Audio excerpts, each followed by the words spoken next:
6월 1일 화요일 새벽 묵상 시간입니다.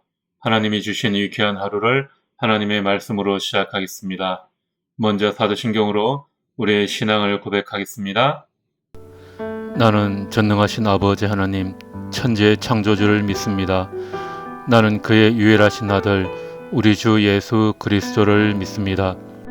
그는 성령으로 잉태되어 동정녀 마리아에게서 나시고 본디오 빌라도에게 고난을 받아 십자가에 못 박혀 죽으시고 장사된 지 사흘 만에 죽은 자 가운데서 다시 살아나셨으며 하늘에 오르시어 전능하신 아버지 하나님 우편에 앉아 계시다가 거기로부터 살아있는 자와 죽은 자를 심판하러 오십니다.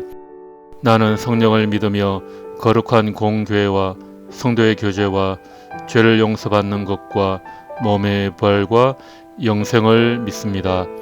아멘. 시편 91편 14절에서 16절. 하나님께서 말씀하신다. 그가 나를 간절히 사랑하니 내가 그를 건져주겠다. 그가 나의 이름을 알고 있으니 내가 그를 높여주겠다. 그가 나를 부를 때 내가 응답하고 그가 고난을 받을 때에 내가 그와 함께 있겠다. 내가 그를 건져주고 그를 영화롭게 하겠다. 내가 그를 만족할 만큼 오래 살도록 하고 내 구원을 그에게 보여주겠다. 오늘 읽어야 할 시편은 91편에서 102편까지입니다. 오늘은 그 중에 시편 91편의 말씀을 함께 묵상하는 시간을 가지겠습니다. 먼저 본문의 내용을 생각하며 5번 정도 천천히 읽으며 묵상하시기 바랍니다. 여건이 되시는 분은 마지막 한 번은 소리를 내서 읽으시면 좋습니다. 말씀을 읽다가 마음에 와닿는 구절이 있으면 성경에 표시를 하십시오. 음악이 나가는 동안은 여러분들이 직접 성경을 읽고 묵상하는 시간입니다. 지금부터 개인적으로 말씀을 묵상하겠습니다.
말씀을 잘 묵상하셨습니까? 하나님의 말씀을 함께 나누겠습니다.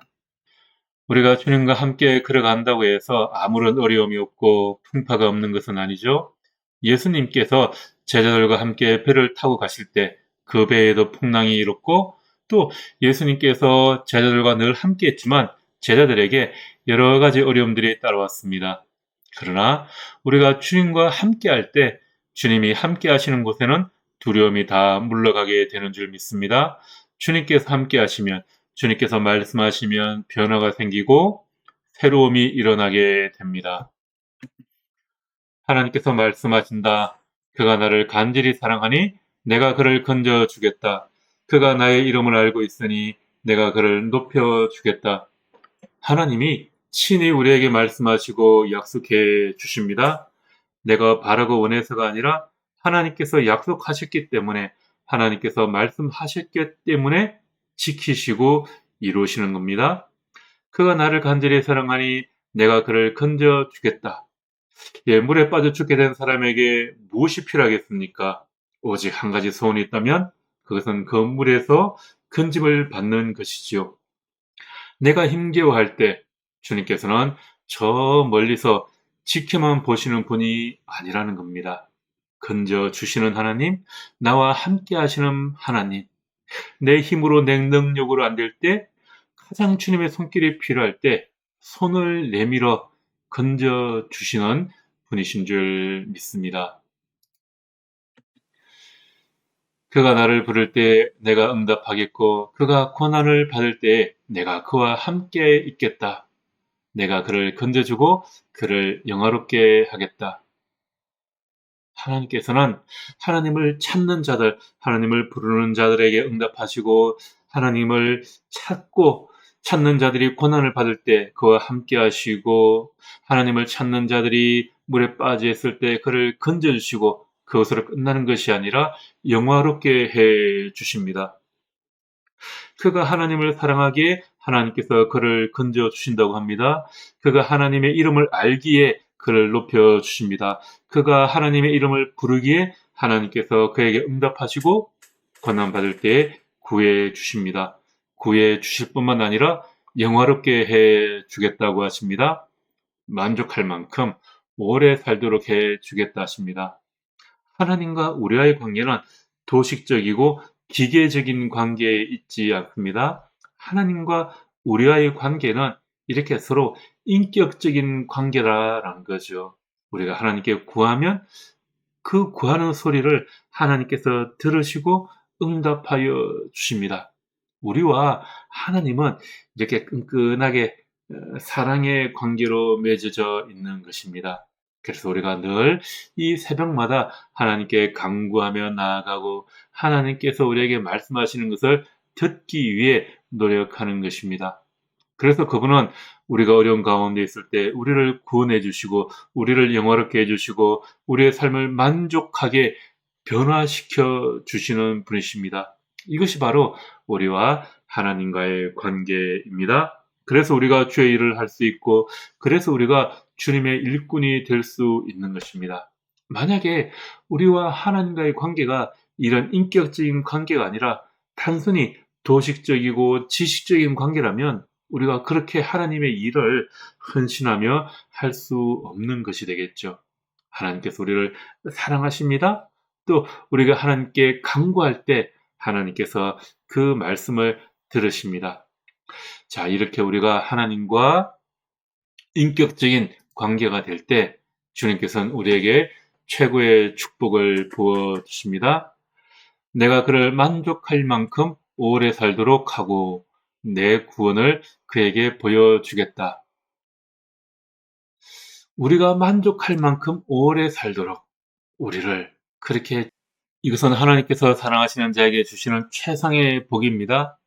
구약성경에서는 장수, 오래 사는 것은 의인에게 내리는 하나님의 선물이자 하나님의 말씀에 순종하는 자에게 주어지는 최상의 축복 중의 하나입니다. 그러므로 하나님께서 사랑하시는 사람이 만족할 만큼 오래 살도록 해주시는 것은 그에게 최상의 복을 주신다는 의미입니다. 그러면 우리에게 최상의 복이란 무엇일까요? 단순히 오래 사는 것이 복일까요? 바로 구원입니다. 하나님은 당신을 사랑하는 자들에게 이 세상의 장수와는 차원이 다른 장수의 복을 주십니다. 그들이 하나님과 영원히 살게 되는 것입니다. 여러분은 이런 복을 누리는 성도들입니다. 그 사실에 먼저 기뻐하시기 바랍니다. 수고와 슬픔뿐인 이 세상의 삶을 기쁨과 즐거움이 넘치도록 바꾸어 주시는 주님의 최고의 선물을 여러분들이 누리시기를 바랍니다. 여러분들이 만족할 만큼 하나님께서 여러분들에게 복을 내려 주시기를 축복합니다. 그리고 그 무엇보다 주님의 구원으로 인해 기뻐하는 오늘 하루가 되기를 기도합니다. 오늘 하루 동안 이 시편의 말씀을 늘 기울이시며 묵상하시기 바랍니다. 여러분에게 의미를 주는 말씀이나 여러분들에게 의미를 주는 단어의 의미를 집중적으로 생각해 보십시오. 그리고 하나님의 은혜를 구하십시오. 그러면 주님께서 여러분을 풍성한 삶으로 인도해 주실 것입니다. 기도하겠습니다. 하나님, 주님의 가르침에 우리의 기쁨이 있습니다. 그가 나를 간절히 사랑하니, 그가 나의 이름을 알고 있으니, 그가 나를 부를 때, 그가 고난을 받을 때. 그렇습니다, 주님. 우리가 늘 주님과 이런 친밀한 관계를 맺기를 원합니다. 오늘 하루를 시작하며 주님의 음성에 귀를 기울입니다. 우리에게 말씀하시고 오늘 하루의 삶을 온전히 지키시고 인도하여 주시옵소서. 우리가 주님을 사랑합니다. 우리가 주님의 이름을 부릅니다. 가오니 우리가 고난받을 때 오늘 하루 우리의 삶 가운데 주님 우리와 함께하여 주옵소서. 예수님 이름으로 기도드립니다. 아멘.